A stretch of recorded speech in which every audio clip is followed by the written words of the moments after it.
Dadhood. Modern Dadhood podcast. Back at it again. Modern Dadhood, dude. Look, I know you got a lot of things on your mind, but let's switch gears and talk about fatherhood. How do you know that wasn't one of the things that was on my mind? You know, we get so bogged down with work and taxes and financial burdens and the house stuff and relationship stuff, health stuff, body stuff, kid stuff, mind stuff. You know, let's just take a beat and talk dad stuff. Let's just talk dad stuff, dude. Because this is Modern Dadhood, an ongoing conversation about the joys, challenges, and general insanity of being a dad in this moment. And my name's Adam Flaherty. I'm a dad to two young women who are 12 and 9 years old. My name is Mark Checkett. I'm a dad. I have twins. They're both 8 years old. They're both boys. And it's a beautiful day in New England, so they're probably outside kicking around some kind of ball. I hope they're outside right now. Whacking each other. They have an unhealthy relationship with the screens. Yeah, do you think it trickles down from you playing Fortnite all the time? Excuse me. It's I don't know. What's the other one? It's Minecraft. SimCity? Minecraft. SimCity. Look, I don't know that I've ever actually seen you quite that mad. Yeah, please be careful, okay? And I'll have the listeners know, I played Minecraft last night, okay? Good. But after they were in bed? Well, no, I made them sit there on the couch with me because it's a bonding experience. And they like it. But it had been over a month since the last time that I, in fact, sat down on the couch and played Minecraft. So, well, yes, but have you been watching YouTube videos of other people playing the video game? Stop. Right, there we go. So it's still a problem. Yeah, it's still a heavy presence in your life. It is. Screens they're a necessary evil for so many of us. I mean, I stare at a screen all day long, and they know that. They know that I just sit in front of a screen, but at the same time, I'm like, don't do that. Listen, that's a great topic for a different episode. For another day, another episode. So for listeners, this is a great episode. We've got a guest named Eli Weinstein, and Eli is a licensed clinical social worker. He is a podcast host of a show called the Dude Therapist Podcast. And he's here to talk to us about relationships with our spouses and how to keep those healthy when we're doing all of these crazy other things, including raising humans. You want to give our listeners maybe like a taste of what they can expect to hear from this conversation in just a couple of minutes here? Absolutely. Actually, it's interesting. You know, one of the things that it caught me a little bit by surprise, but not really, just having had a full on conversation with the guy, was that he said he originally wanted to write a book for dads specifically. Yes. Yeah. But was kind of told, don't do that. Like, I think for a few reasons, but one of which was that it's not really going to sell. Like, people aren't going to read it. Yeah. To which I kind of wanted to be like, nah, dude, I'd read it. But then also, like, if I'm being honest, I might not have, you know? Right. But this, where he landed, which is a book which is entitled From I Do to We Do, Navigating Marriage in the Parenting Years. I think the way that he described it was like 80% marriage and 20% parenting. Do you recall it the same way? It was some kind of percentage. And if we get it wrong, then he'll correct us in the interview. I'm just shortly. an idiot. Yeah, but I think the sort of the general takeaway is that he gave us some pretty good, practical, actionable things that we can do to keep lines of communication open and to work with our partners as teammates and in raising our kids when it's easy to, especially the longer you've been married, to just get frustrated about things and build up resentment, and communication starts to fail. And Ellie has seen it all and has some really great sage advice to share. Indeed. So we'll get to that conversation with Eli Weinstein in just a minute. But Mark, is there anything that we need to discuss? Is there any business that we need to discuss? You know what I'd like to point out? that you and I have not done, and I don't think we can do it now. We have not done a confessions in quite a long time. Mm-hmm. It takes a little bit of planning, so let's do it for the next episode. But I miss it. I very much miss it, and I was in the pantry, like I was just putting something away, and that thought occurred to me because at that moment I felt like I had a confession, like something happened in my brain that I was like, that would be a really good confession. Oh my God, we haven't done confessions in way too long. So I think did you write that one down? If I was smart, it's vaguely still in there, but I'm just going to put us, I'm just going to put it on the line. So now we have to be held accountable. In the next episode, we're going to do confessions. What recurring segment will we do after the interview in this episode? Oh man, you know what? Jamie just shared with me a very funny.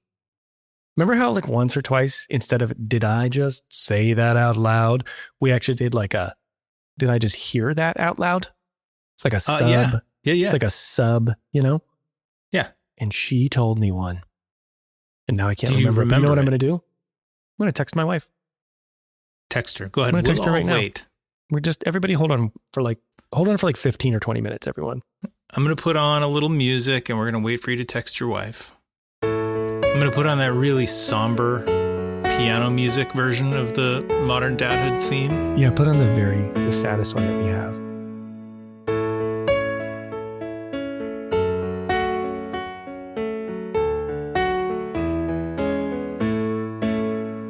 This is going to be a special edition sub-recurring segment. Did I just hear that out loud? Sub-recurring segment by Jamie. And it's going to happen right after our interview with Eli Weinstein, which we're going to do right now.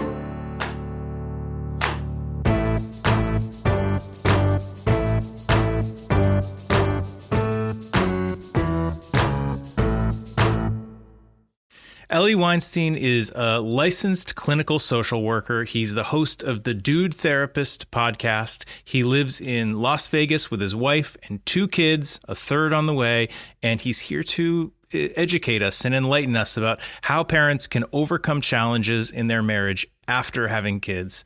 Eli, I'm so glad to have you here. Thanks for having me. I'm excited. What are the ages of your two kids? Yeah, I got a 6.5-year-old and I have a 4-year-old son. All right. So you are in the thick of it. Oh, fighting over the color of cups, screaming for an apple that they wanted cut, but then they realized they regret the decision and want me to put it back together. The regular things that we all expected. We all expected that going into parenting. That was going to be the arguments every day. Oh, yeah. Yeah. And we definitely expected the frequency at which those arguments are going to somehow it's every day. Happen. Yeah. Yes. All right. So let's, I want to start with the podcast. So the Dude Therapist podcast. So give our listeners just a sort of the quick elevator pitch. Who's the audience for this? What can they expect to hear from your podcast? For sure. It's called the Dude Therapist podcast because I'm a dude who's a therapist and I thought it was a cool name. And who the hell is Eli Weinstein? So why would I put that as the name of the podcast? And so it really is for anyone and everyone. It's real, honest, raw conversations about mental health, relationships, and parenting with unbelievable guests to really get to the honesty and the digestible way of the topics without the fluff, but really the no BS conversations about important topics is really what the podcast is about. And what kind of topics are you typically covering? I know that I saw that one of your most recent, maybe even your most recent episode, you had Mayim Bialik on, which is very cool. I have admittedly not listened to it yet, but I really am looking forward to it. But what types of topics are you covering with guests? Yeah, so Mayim Bialik was more of like a 4-year bothering someone for every 3 to 6 months to get on the show. As an Orthodox Jew, someone who looks up to her as a voice of the Jewish community, it was just an honor to talk to her about the balance of Hollywood and mental health. But it's really anything and everything that has to do with mental health. So I've had Apollo Ono on to talk about the mental health of Olympic athletes, to Damona Hoffman recently, who's like Drew Barrymore's relationship person, about the 20 years experience of being in the relationship world and coaching, to Allison Stoner this season when they came out with a book about the mental health of going through the Disney world and, finding that balance of boundaries and learning and relearning who self is. Most of the guests are women because there are not a lot of male therapists out there and mental health professionals out there who are really talking honestly and openly, to kind of really have some real honest conversations. And the network and the connections that I've made over the years of doing it is it's a blast. I love it. You just kind of named a bit of a range of person types. Yeah. And I'm wondering if are you finding in your conversations with folks, particularly as it pertains to parenting, I would say, are you finding, despite there being a range of these people that you're talking to, that there are common themes that crop up that you find you and your guests end up discussing? Yeah. And even some of the experts, they might have a few different perspectives and tweaks. Like Dr. Siggy might have this perspective, and Eliza Pressman might have this perspective, and Tina Bryson. Like, they might have their different views and the way they word it or their little catch phrases or lines. But in the end, as a therapist, I have a private practice. I'm seeing different couples and different clients every week and people who are parents. And no matter what background and what religious or culture that you come from, there are a lot of themes, and a lot of it has to do with that being overwhelmed, being disconnected from your partner, finding yourself, and that identity crisis that we all have when it comes to the priorities and shifts that happen when kids come along, and also the struggle of parenting kids. It runs through every single person I've ever met, because every kid is a challenge depending on when they are, how they are, what they're doing, when they're doing it. One day they're, everything's easy and smooth. And the next day, again, they're having a meltdown because they don't want to wear this pants that they actually picked out themselves. And they decided to freak out on me because I'm the parent, and that's just runs through every single culture and every single human being. Yeah. I'm laughing only because the pants thing happened this morning. Oh, really? Yeah. My son, I have two kids and they're twins, and we've found that for us to have the most successful morning, a few things have to be done the night before. And so generally we put the outfits out, and we did that. And my son picked his own outfit out and got up this morning. And before anybody had their coffee in them yet, it was already, these aren't the pants, these are the wrong pants, just echoing from his room. It's like, you picked them out, man. I just love when they yell at you and you say yes and they still yell at you. Yeah. Yes. And you're like, I'm agreeing with you, right? Yeah. Boy, is that frustrating. So that stuff just happens. And I think that just makes us connected in so many different ways that all parents struggle. No one has it figured out. I don't care what curated Instagram they post or TikTok. I just got back on TikTok posting. I'm really not happy about it, but I'm scrolling anyways on Instagram. I might as well just post on TikTok too. Yeah. But the idea, like, we're all struggling with things, and for us to judge other parents or think we know better, just because someone's posting some beautiful picture online or some celebrity has some amazing experience with their kids in a hotel, or this unbelievable, day out or whatever it is, a day in the life kind of videos, doesn't mean they're not having the same arguments and fights over eating dinner or, getting dressed or brushing their teeth or getting to bed. Every parent struggles with that. Every parent. It just depends on how honest we want to be with other people about it, though.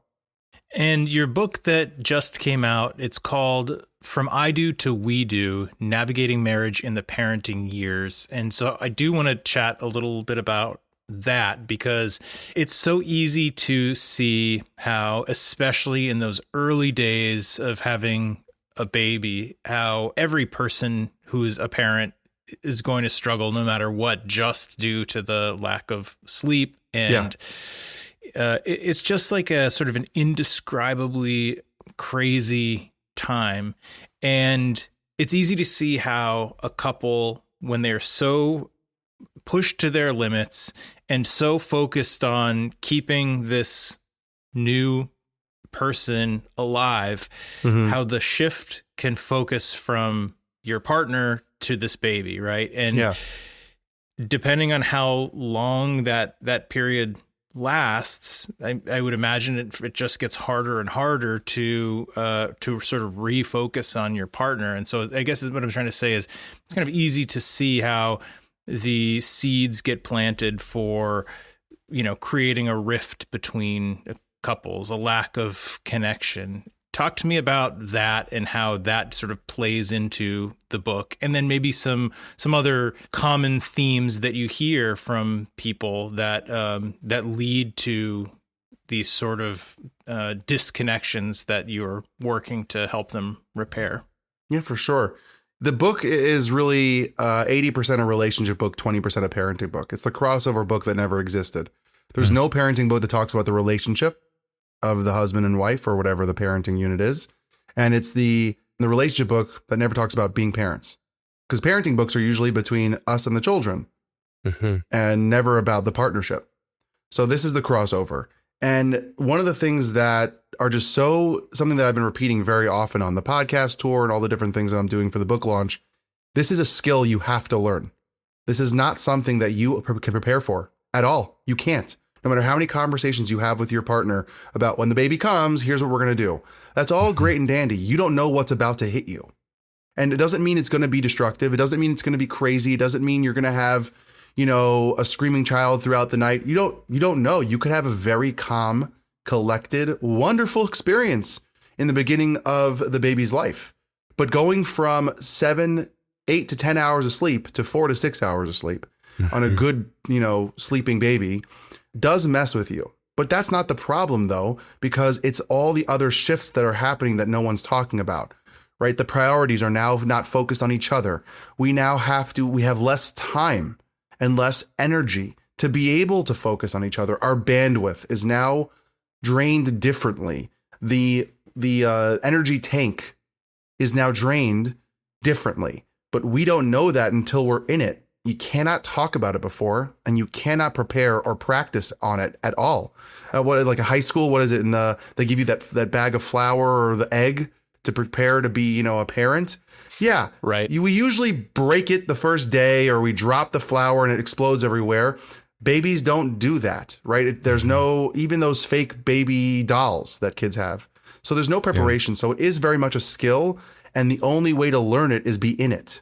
And then it's about, okay, well, how do we react to it? How do we handle it? And how do we deal with it in a better way? And that's what the book really kind of does in many different ways, whether it comes to communication skills, how to deal with conflict, how to deal when sleeping hits the fan, and how to really be honest and open about priorities and needs with each other without attacking each other or becoming resentful that someone is asking for their needs or communicating it. And that's really the thing I say is that the book is a map or GPS, but you are the fuel that drives the car. The couple is the fuel that drives the car. So it's just about taking the steps necessary to learn the skill, put it into your relationship, figure out how it works in your relationship, but you got to do it. And if you don't do it, like you said, Adam, it's just going to get farther and farther, and the rift is going to get bigger and bigger because you're never dealing with it. You're kind of avoiding it or hiding from it. But guess what? It's still there, whether you like it or not. Something is happening. Something is shifting. There's also a real potential to, I know we're talking about relationships, right? Which usually insinuates more than one person, but there's also this real potential for you to be turning your attention away from your partner towards this new child, but you might be doing that to yourself also. You might be turning away from yourself and your own health and your own interests and your own, well-being, and putting that aside as well, which, ultimately it's bad for you, but it's ultimately also, I think it would be, and maybe you can just tell me if I'm right about this, of a huge contributing factor to a rift that you might see between you and your partner. Well, yeah. And I'll be, I'm here to be honest and always real, and my style is no BS. In the book, I talk about how I had a massive panic attack the first couple of months, my daughter's life 7 years ago, because I was so focused on my wife and the baby, like postpartum. I'm a therapist. I'm like, okay, I got to lock into the postpartum depression, anxiety. I got to make sure my wife is okay. This is my profession. I got to figure it out. And in the end, not paying attention to my needs. I wasn't eating well. I wasn't taking care of myself. I must have lost like 10, 15 pounds, just not taking care of myself. And I had a massive panic attack about like 2-3 months into my daughter's life because the things and the emotions needed to come out. So in Dr. David Burns' book, Feel Good Therapy, writes that a lot of times when it comes to anxiety or struggles, we do this thing that I'm sure we've all done when we're teenagers, asked to clean our room. We kind of hide everything in one closet or one drawer.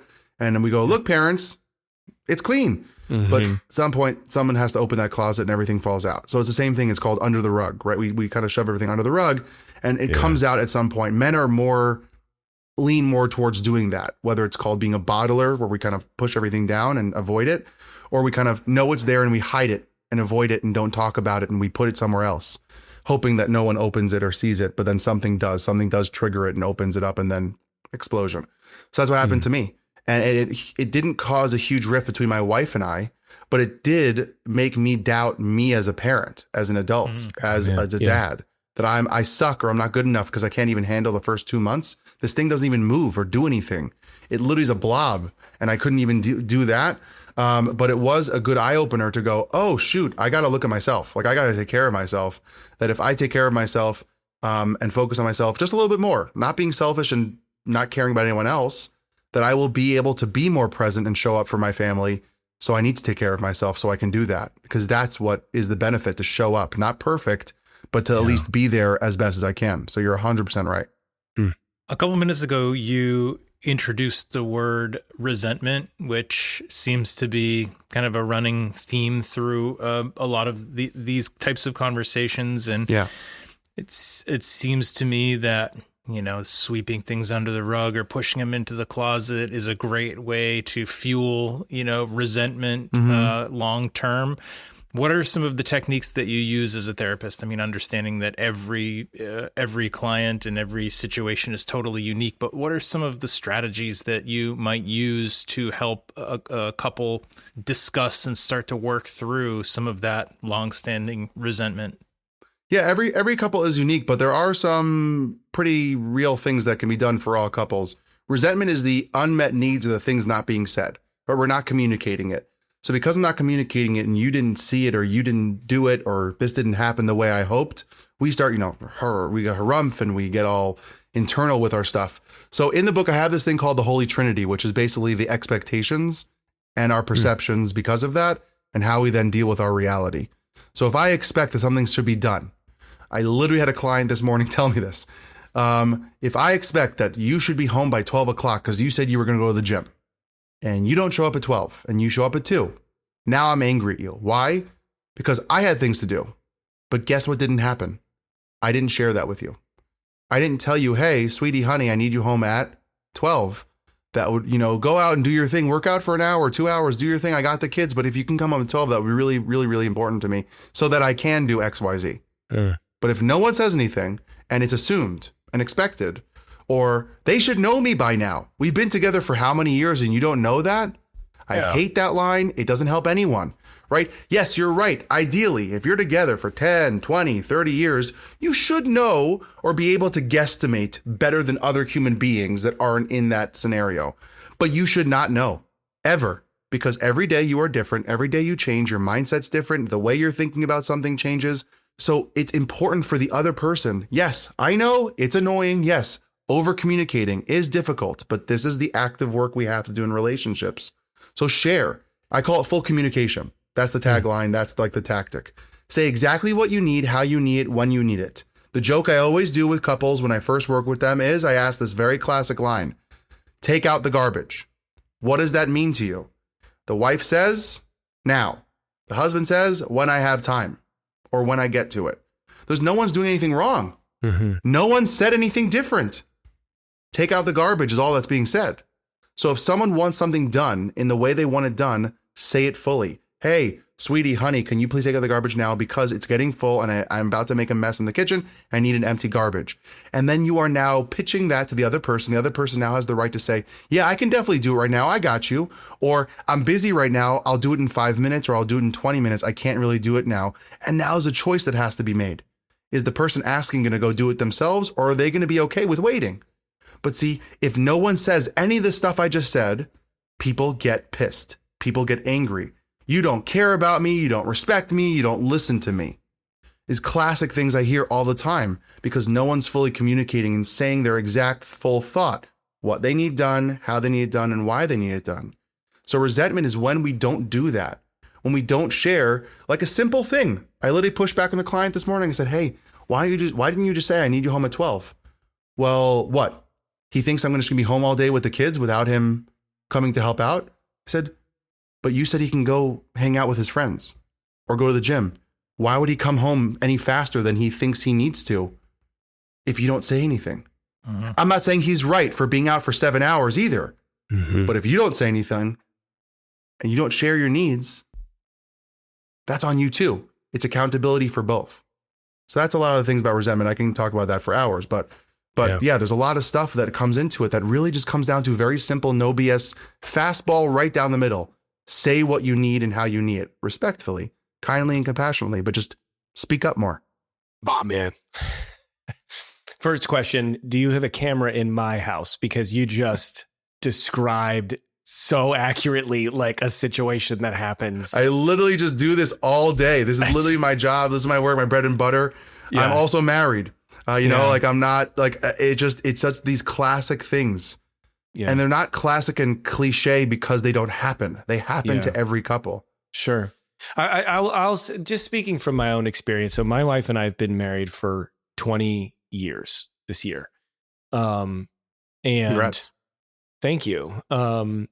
And I've only recently come to realize how much I've fallen into the trap of you should know me by now, you know, and we've been together a little bit longer than 20 years and our kids didn't come along. They're only 8 years old now. So we were together for a long time before we brought kids into the picture. And I think a huge mistake that we made that's only really kind of come to light recently is I think we made this assumption that we knew how to communicate because we'd been together and been doing it ourselves for so long.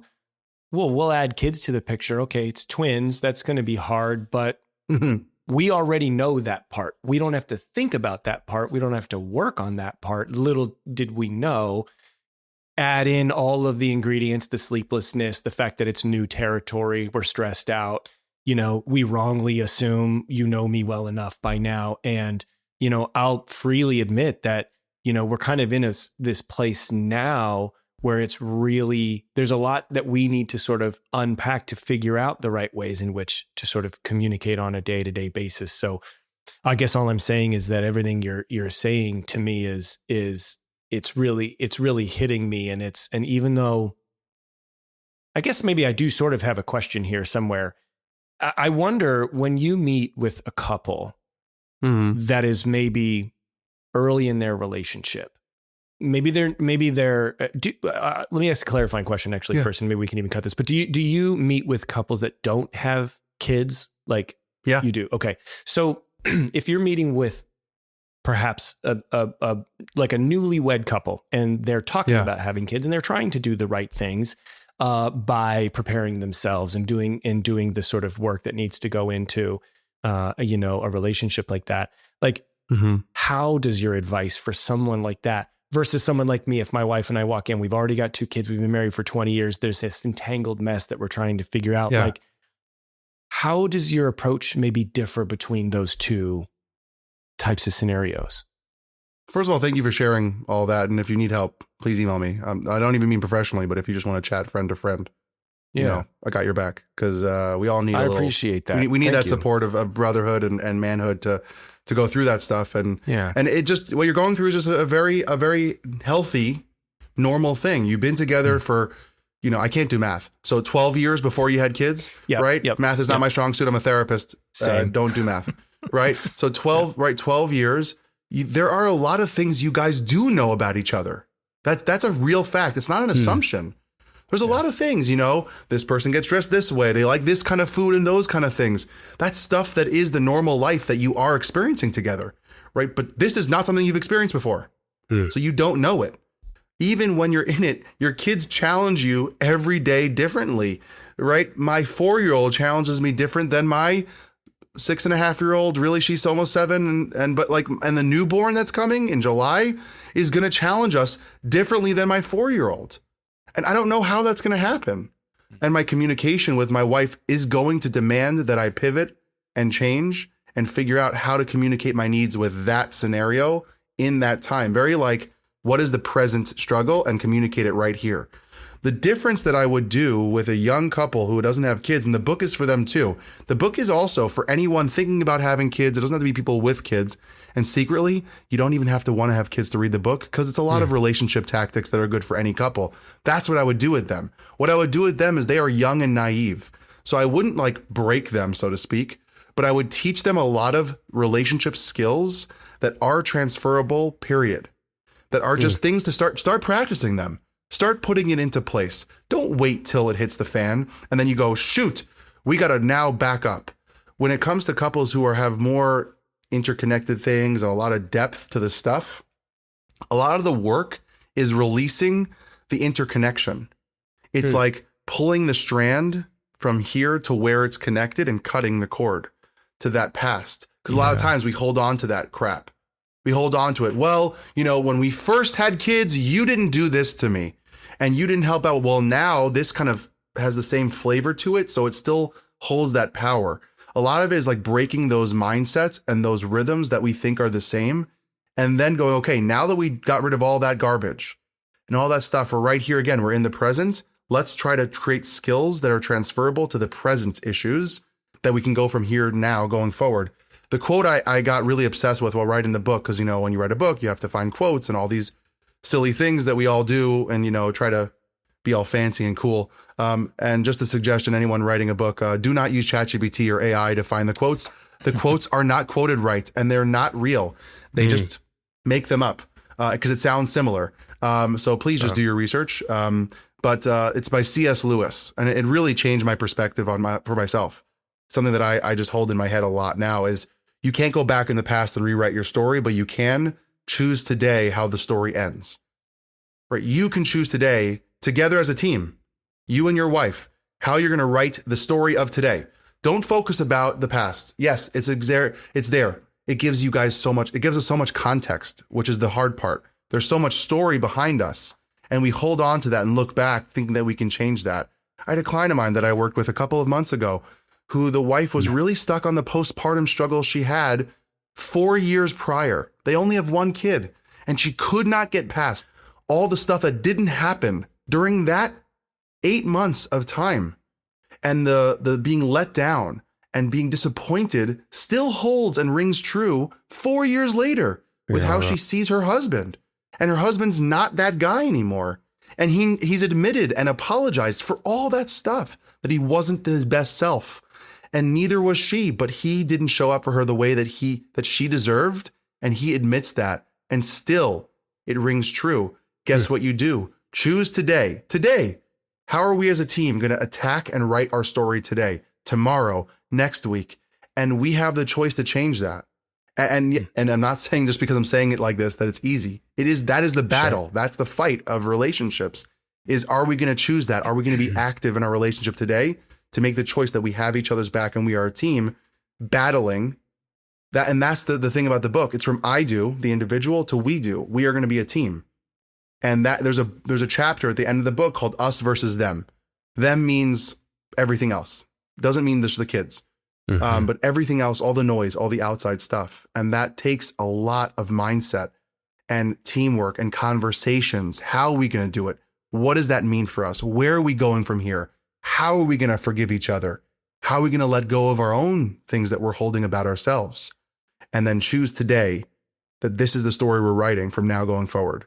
And it's really hard. It is really hard. I love that concept of us versus the chaos. I think you wrote, instead of me versus you. Because it's not us versus our children. It's us versus all of the factors and forces that make our lives chaotic and threaten to pull us apart from one another. Can I jump in and pretend like I have a camera also in your lives? Like I'm saying this to myself. How many times like the classic example, you're going to fly somewhere and your kids are being nuts and you guys end up yelling at each other.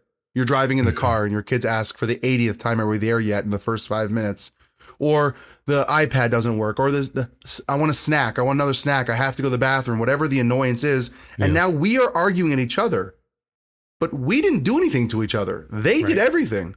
but we are just dysregulated and overwhelmed. And we are the only two responsible adults in the car or on the plane. Well, there are other adults, but they're not in our situation. Yeah. Or a mother-in-law or father-in-law makes a comment, or a sibling says something. And now we are arguing at each other because they said something that has nothing to do with us. Or a job, something with our boss, or something out there in the world. And now we are yelling at, why the hell are we, like, I didn't do anything to you and you didn't do anything to me. But somehow we're attacking each other. That logically makes no sense. But we do it a lot, myself included. The joke I always make is, like, if you ever watch sports, you would never see a team go at each other. If you do, they are a dysfunctional team and they never win any championship, whatever sport you are thinking of in your head right now. Yeah. Right? Michael Jordan used to do this thing where he would have a team meeting in his house without any coaches, without any staff, and they would go all out screaming and yelling at each other to fix their crap outside of the court and get over it. And then when they were on the court, that would be done already. They would figure it out together. But if Michael Jordan went over to Scottie Pippen, which I'm sure he did a few times, and stole the ball from him to shoot the ball instead, that's dysfunctional. But we're doing that with each other. Something else happens and we go and we try to steal the ball from our teammate, or we don't cheer them on when they have a win, or we're not supportive when they're struggling or injured. Right? How many times do you see a player injured and everyone like helps out and they all clap? Could you imagine if someone's like, yeah, you deserve that. Take that. Haha. I'm so happy you got injured. Now I get to start. That's insanity. You would never see that in a sport like a team. But we do that to each other every day. I do also, myself included. Like, I mess up all the time. My wife's a saint. I cannot believe she's still with me. You know, I'm a crazy wackadoodle, but like, we all mess up. Yeah. But that's the point of the us versus the chaos, or them, or the I do to we do, is that team mentality. When you win, I got your back and I'm cheering you on. When you're losing or struggling, I'm holding you up, and I'm not going to steal the ball from you. I'm not going to yell and scream at you because something else is happening off the court. We got each other's back. We got to win the championship. We got to take it, be a team. It's very, very hard. It's a very hard thing because we are individuals. Mm-hmm. So we do get stuck in that mentality a lot. It almost seems, I mean, not to downplay anybody's real life situations and feelings and emotions, so I'll just point this at myself, but it almost seems so silly when you got out of that situation, because the argument on the way to the airport has 100% happened to us. Every couple. 100% refuse for the last 20 miles, refuse to look at each other. And it's just, it's just because of what's going on in the back seat. And when you get far enough away from it, you can actually look at it and you go, my God, that was ridiculous. That was just silly that happened. But man, when you're in those moments, sometimes it's really hard to life or death. It feels like life or death. Right. Because your system is feeling so threatened.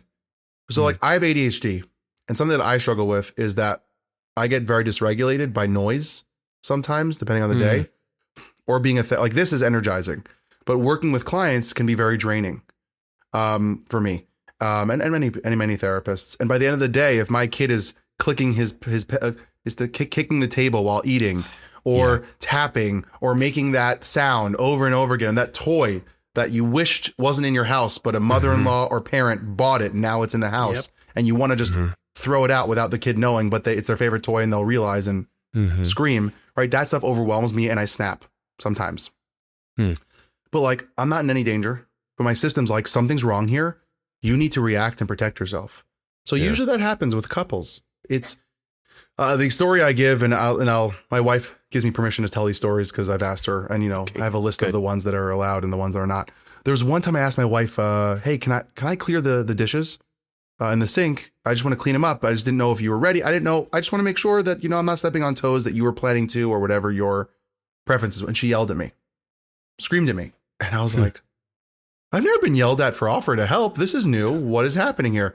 So she walked away, and then I was in my office pacing. I was pissed. I was brewing for like an hour because I felt very attacked and threatened. I was attacked. I got screamed, right? I got attacked for no reason.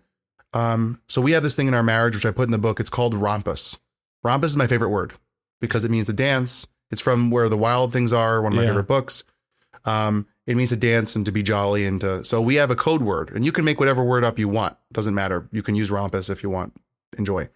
Rompus means I need to air it out. Something came up. I need to just clear the air. Just safety. Can we do that? Can we buy into the idea that I just need to clear the air and it is safe to clear the air? Wife comes downstairs and she goes, Ellie, Rumpus? I go, okay. And I was hesitant. She said, I am so sorry for screaming at you. That's ridiculous. Now that I've thought about it, why would I yell at you for helping? I thought in my head, the way I heard it was that you were pointing out the mess that I made. And that you were like shoving it in my face like a dog who makes a mistake. Like, look what you did. Should I clean up the dishes that you made him? She goes, and I'm realizing like an hour out, like that was insane. And I know you meant well, and I'm sorry. That was not okay. All of a sudden, the brewing went away. Gone. The steam lowered. I wasn't, steam wasn't coming out of my ears anymore. I felt better because we had that. But that takes a lot of practice and a lot of awareness and a lot of like really insight into yourself. And that's hard. Yeah. I commit. That's courageous for her to go like, oh yeah, I got to think about that. That was so stupid. How often do we do that? Not often, but like we have our days of not doing it well. But that was one thing I put in the book, and there's like a memory of mine that's like, I'm very proud of her, that it takes that awareness to go, that was really silly. I really should not have yelled at you. Like my son's name is Max. Max really overwhelmed me, and I was just not in a good headspace and you happened to be the next one up. That was the target that my brain picked. Yep. So sorry, my bad. I love you. I care about you. Can we move on? Nothing personal. That was really my bad. So you're right. It is silly. We all do it though. Yeah. Now, does the key word or key phrase come from the person who's done the self-reflection and wants to talk through it? There's an sort of an inherent apology in there. Or if she hadn't come to you with that, would you have used that phrase with her? For sure. Maybe a little bit later after. For sure. Yeah. So it goes both ways. Anyone can bring it up. It's I want to clear the air because if it's the way of like letting go of resentment and letting the steam out, right? The pressure cooker, you're letting the steam out. So instead of holding on to it for a day or two, when you finally feel ready to have a conversation, maybe like a full on talk. But if you just want to like get through it and you think it's like a silly thing, Rumpus is both ways. It literally happened last night. Like I said something about like a Tylenol bottle wasn't open, was open and it spilled everywhere. And I said, yeah, my daughter said, what's wrong? And I said, we have to be better at closing the Tylenol bottle. And my wife thought that was a dig at her. Mm-hmm. It was, by the way. It was. I'll be very transparent. It was. I use the we as a dig. Yeah, we all do. It was totally a dig. Admit. I'm not gonna lie and say it wasn't. And my wife said, she came over to me and said, Rumpus. I said, okay, what's up? She goes, yeah, like that. I knew that was personal. You didn't have to do that. I went, you're right. Can I have a Rumpus for a second? And she went, sure. She goes, I said, how many times have there been bottles open and it's not me who does it? It's a waste, and it's really frustrating that there's just goo everywhere because when we travel, and she goes, you're right. I got to be better than that. Done. Wow. That takes practice. There are times where that leads to a massive argument. Like, I'm not saying that doesn't. I was just going to say, like in your initial example, when she came to you and she admitted, okay, I screamed, you were I targeted you. It was totally wrong of me. And it released the steam. I feel like it's also really commendable in that moment that you then don't take the opportunity to attack and turn it into something, because really, I mean, it can end right there. And I guess maybe that's what you're saying when that's the choice. It takes that was practice. A choice that I made. Yeah. It doesn't mean that I'm always perfect at that. There are times where that Rumpus goes out and I don't do a good job. And my wife goes, well, then what's the point of me saying Rumpus? Mm-hmm. Rumpus is that, and the reason why I use a keyword or Q word or trigger word, whatever you want to call it, is because we've had conversations many times of, hey, I feel uncomfortable, unsafe. I feel like I'm going to be attacked for bringing this up. I need a little bit more safety. I need a little more compassion. I need a little more kindness. So instead of doing that every freaking time we want that that word. So instead of having it's like that, we've done this a million times. Let's just have those we can pick up on signs and do we give each other a look and we know what that means kind of thing. So there are times where it's usually me, by the way, that I don't do well with Rumpus because I get overwhelmed and overstimulated and I just lash out. Yeah. And it takes a lot of practice and a lot of work and a lot of failures and mess ups to have conversations to go, hey, I said rompus. What didn't work? Yeah, I was really in my head, and when I said yes to it, I was not committing to that.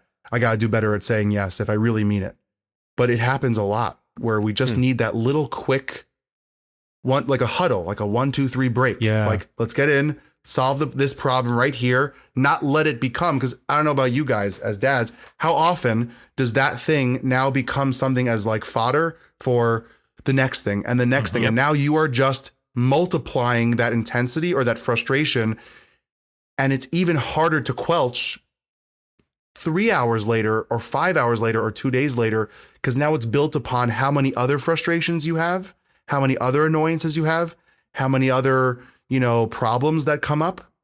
So this is I don't want this. This is so stupid. I don't want this to now be the continued carrier for other things, because there are more important things that come up. And I need to make sure that gets the energy it deserves versus 70 other things. And now it's so much worse than what it needs to be. This is the solve of trying to be, again, this is like the constant more communication. It's very difficult. It's a practice. It's a skill. And it feels like there's a real danger of, if you're not naming these things and if you're not carving out the space to communicate about them in a reasonable way and in a reasonable amount of time, and again, speaking from experience, you can get to a point where you kind of know you're annoyed by something, but you're not even really sure why exactly. And you're not even sure. Yeah. And you're not even sure, like, if come face to face with, hey, you're obviously feeling a certain way. Explain to me how you're feeling. Like, I might not even really be able to, because it's just Can I give another tactic to the listeners and to you guys? Because some people, the pushback that I get is, well, what if, we're both working?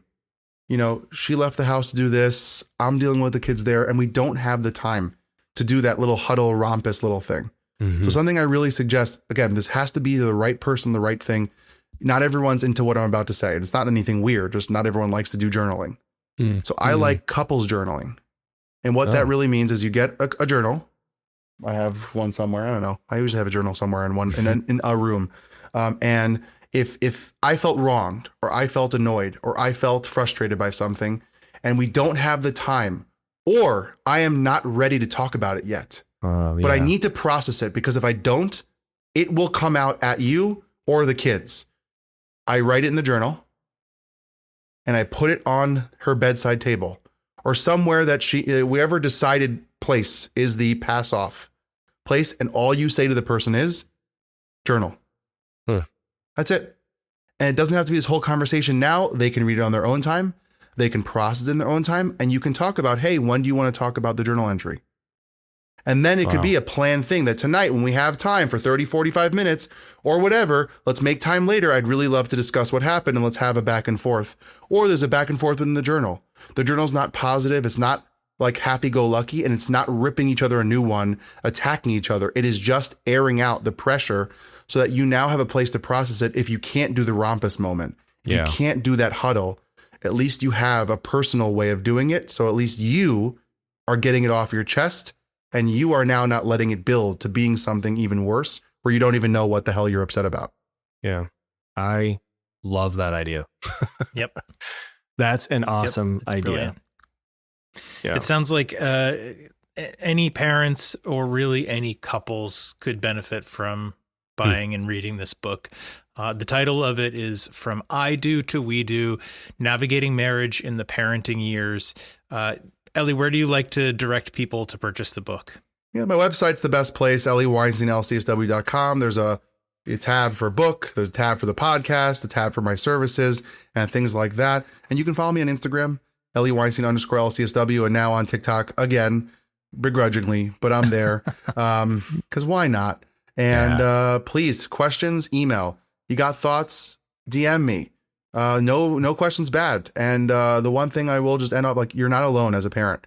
Everyone's struggling with this, myself included. And these are skills that we all need to relearn, try differently, and practice, because they're just small fixes that really make a huge difference in our own selves and our marriages and our life. Yeah. Well, we That's will great. link to everything that you listed in the episode notes so that dads and moms listening can find it easily. Highly recommend they check out the book. It was a pleasure chatting with you, and really hope to stay in touch. Thanks for sharing all of that wisdom with us. Well, thanks for having me, guys.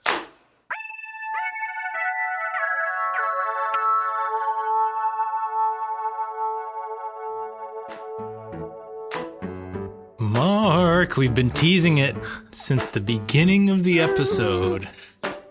Yes, In I this have segment, I have a subset of a recurring segment called Did I just say that out loud? But the sub segment is Did I just hear that out loud? Okay. And this is a sub because it's actually not coming from me, it's coming from my wife.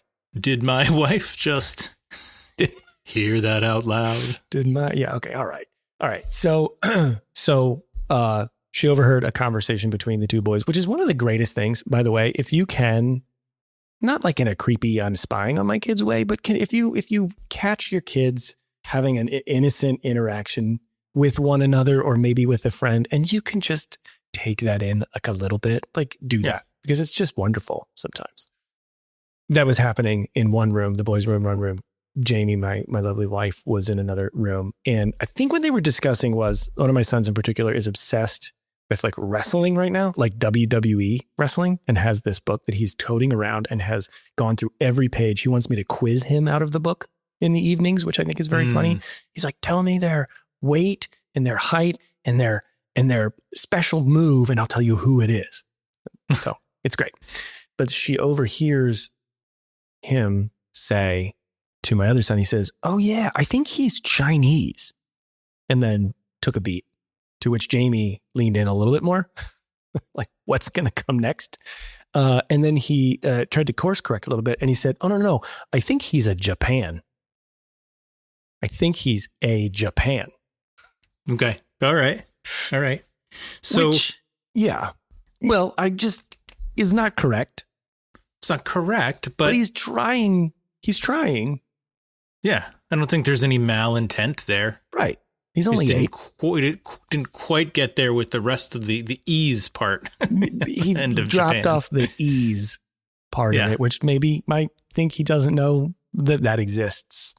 Well, yeah. In fairness to him, we live in an incredibly non-diverse area. This is a fact. Which is like a downside, for our kids. But that's funny, and I don't think there's any intention of offending anybody with that. No, I don't think so. It's cute. Yeah, there's this one. I can't even remember his name. I don't know who any of these people are. The only person in the book I remember that I know. No, there's two. Jake the Snake Roberts. And the Hulkster. Yeah, of course. Rest in peace, both of them? Both of them? Possibly. Rest in peace? So have you told your son that he is an America? Yeah, no, I have. Actually, that's how we refer to it at home. Don't forget, you're an America. And don't you ever forget it, I say. And then I say, and then I yell out, these colors don't run. Gosh. Well, dude, great sewed. Yeah, great sewed. Ellie, great guy. Listeners, you can find Modern Dadhood, all of our episodes at moderndadhood.com or on all the podcast platforms like Apple or Spotify or Amazon or Hark Audio, Pocket Casts, Overcast, all of them. Weinstein Pod. Also at moderndadhood.com, t-shirts and dad hoodies for sale. Everything ships with a free sticker. There's some videos on there. You can see our faces. There's some reviews. There's a form where you can contact us if you want to say hello, suggest a topic, suggest a guest. Do it all right there. Or just email us at hey@moderndadhood.com. Just email us. Say hi. Let us know how you're doing. If you need a shoulder to cry on, let us know. Thank you to Casper Baby Pants and to Spencer Albee and Spencer Albee for the music that you hear in the podcast. In every episode of the podcast. Thank you to Eli Weinstein for reaching out to us. Thank you to our friend Chrissy Bold for connecting us with Eli Weinstein. And Mark Andrew Checkett. That's me. The final thank you is delivered by you in nearly every episode of this podcast, and this one is no different. Thank you for listening.